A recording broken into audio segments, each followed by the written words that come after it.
May bagong online loan application ako i-share sa inyo ngayong araw na talaga namang legit na marireceive mo agad ang credit limit na ibibigay niya sa'yo. Kaya naman, hello mga ka-London! Loan dito, loan doon. Panibagong araw, panibagong online loan application na naman ang ating pag-uusapan at re-reviewin. Tara, samahan niyo akong alamin kung ito na bang magiging solusyon sa pera problema natin. At kung bago ka lang sa channel na ito, ay huwag mong kalimutang mag-subscribe at i-click ang notification bell para lagi kang updated sa mga susunod pa nating mga videos. Excited ko nga i-share sa inyo itong bagong online loan application na na-approve ako at pumasok agad-agad ang cash na ibinigay niya sa akin na credit limit. At ito nga ay nagpapaloan daw ng 2,000 pesos up to 20,000 pesos for first-time user, pero ang maximum loan amount daw nito is up to 50,000 pesos. Kung ikaw ay repeat borrower na. At kung ikaw nga ngayon ay naghahanap ng online loan application na legit talaga at nangangailangan ka ng pera today, naku, itong online loan application na ito ay baka ang makatulong na sa inyo sa oras ng iyong pangangailangan, lalong-lalo na kung tayo ay gipit na, pero syempre, hindi ko yung hinihikayat na mag-loan. Ang purpose lang ng ating review ay syempre bigyan ka ng idea kung anong online loan application ang magandang utangan, magkano ang ibinibigay na credit limit, magkano ang mga interest dyan, at syempre yung mga service fees, at syempre yung kanyang loan term. Kahit kaya nga tayo nangungutang, syempre wala tayo agad ibabayad dyan. At kung tatanungin mo nga ako kung ito bang online loan application na i-review natin ngayong araw, ay legit ba talaga na nagpapautang? Yes, check na check, malaking check talaga na nagbibigay ito ng credit limit for first-time user na kagaya ko. At sa dami nga na napag-loanan na natin, maraming legit, pero madami din namang hindi legit, kaya mainam ka din talaga na nanonood tayo ng ganitong klase ng review para at least kung hindi man legit ang isang online loan application, ay mayroon ka ng idea at wag mo nang ida-download yan at a-applyan. At siguradong masasayang lang ang oras mo.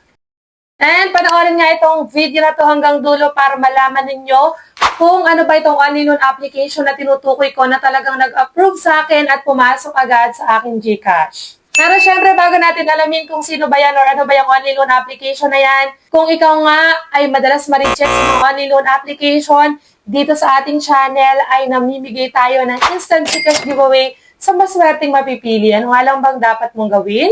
I-like lang ang ating video at huwag kalimutang mag-comment sa comment section para sa chance ang manalo. Nagkakaroon ka na nga ng idea sa mga online loan application and at the same time, may chance ka pang magkaroon ng instant cash. Kaya ano pang hinihintay mo, i-like na ang ating video, mag-comment ka sa comment section para sa chance ang manalo.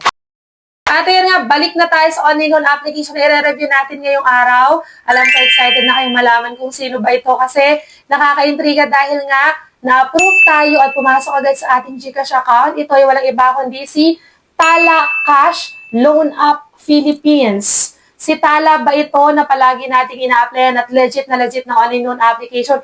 Hindi po. Ito ay copy lamang. Marami nagsusulputan dyan na Tala ang pangalan pero hindi naman talaga sila yung original na Tala Philippines na ina-applyan natin or na-applyan na natin. Pero ang sure lang dito kahit na copy lang siya ni Tala Philippines, etong si Tala Cash ay legit talaga na nagpapaloan at nagbibigay ng credit limit sa mga first-time users.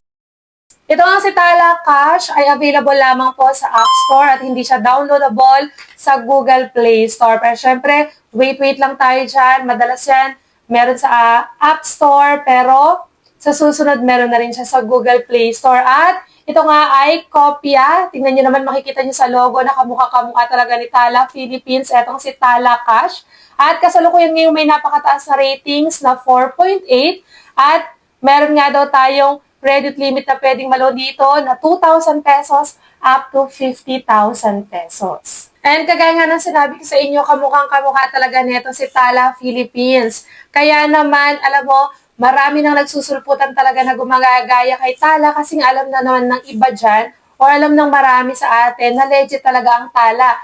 Kaya naman, gumagawa sila ng mga bagong application na kagayang-kagaya ni Tala para nga naman makaklik tayo, makapag-download at makapag-apply dahil akala nga natin is isang app lang sila. At ito nga ang makikita natin sa ads na itong si Tala Cash. Nakalagay ditong apply in 5 minutes, only one valid ID needed. So, Isang valid ID lang ang kailangan natin is pwede na tayong makapag-apply dito kay Tala Cash. And ito pa nga nakalagay pa sa kanyang ads, fair and transparent fees, no hidden charges. So sana walang hidden charges itong si Tala Cash. And ito nga nakalagay din dito, makikita natin na pwede sa e-wallet at bank. Sa e-wallet pwede ang GCash, PayMaya, GrabPay, Coins, at Shopee e-wallet. And ito nga din daw ay safe and fast with low interest rates.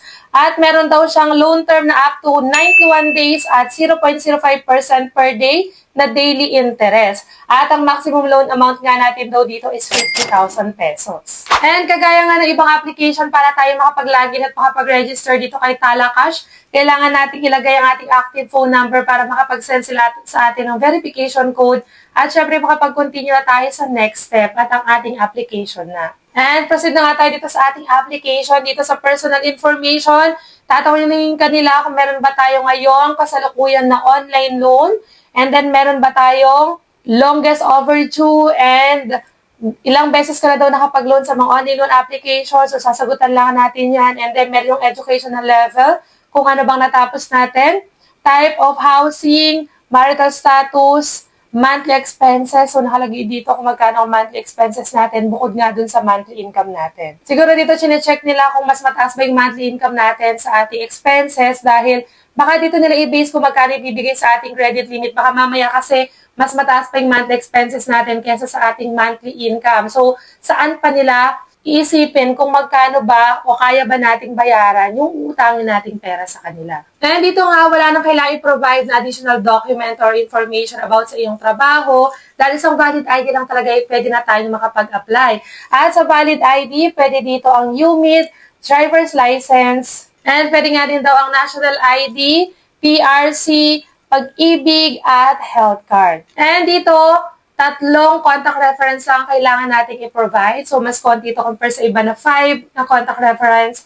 Pero, syempre, pakaisipin pa rin natin mabuti kung sino ba ilalagay natin dyan dahil pag overdue na tayo at hindi tayo makontak ng mga agent ng OLA na yan, for sure sila na ang sunod nilang tatawagan or ite-text. At alam naman natin na dyan nagkakaroon ng problema yung mga nagtatry mag-loan sa mga online loan application. Dyan sa mga contact reference na yan, and kapag ka-overdue na nga tayo, is tinatawagan pati yung mga nailagay nating contact reference. At dito nga, sa bank information, pwede pa rin through bank or e-wallet at pwede ang GCash, PayMaya at GrabPay. And ayun nga, after ng ating application, napakabilis lang na proseso niyan, is dito na agad tayo sa pinaka-exciting part ng ating review. Malalaman na natin kung na-approve ba tayo. And sabi ko nga kanina sa ating intro, na-approve tayo dito. Ang alamin na lang natin is kung magkano ibigay sa ating credit limit. At ito nga, 2,500 po ang ibinigay sa ating credit limit. And then nga, ang binigay sa ating credit limit ay 2,500 pesos. So, mas malaki ng konti ito compare sa ibang online loan application na 2,000 pesos lang ang ino-offer for first-time user. Kaya lang, ang problema, kung makikita nyo dito, ako ay nag-loan today, March 2, pero ang ating due date ay March 9 na agad. So, ibig sabihin, 1 week lang po or 7 days lang talaga is babayaran na natin yung amount na niloan natin. And ang tanong nga natin is kung buo ba natin nakuha yung 2,500. So, eto nga yung kanyang loan details. Meron po siyang service fee na 925 pesos. At meron pa siyang interest na 113 pesos at ang marireceive na lang natin ng amount is 1,575 pesos doon sa 2,500 pesos na ibinigay niya sa ating credit limit. And yung 1,575 na yan ay agad-agad na na-receive ko talaga sa aking GCash account.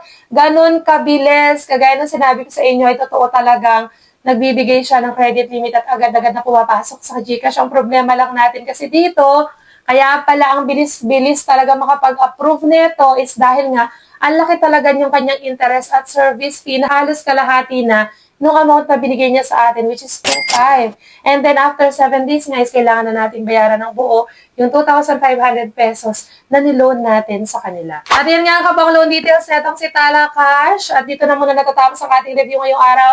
Hanggang sa muli mga ka-London. Bye-bye!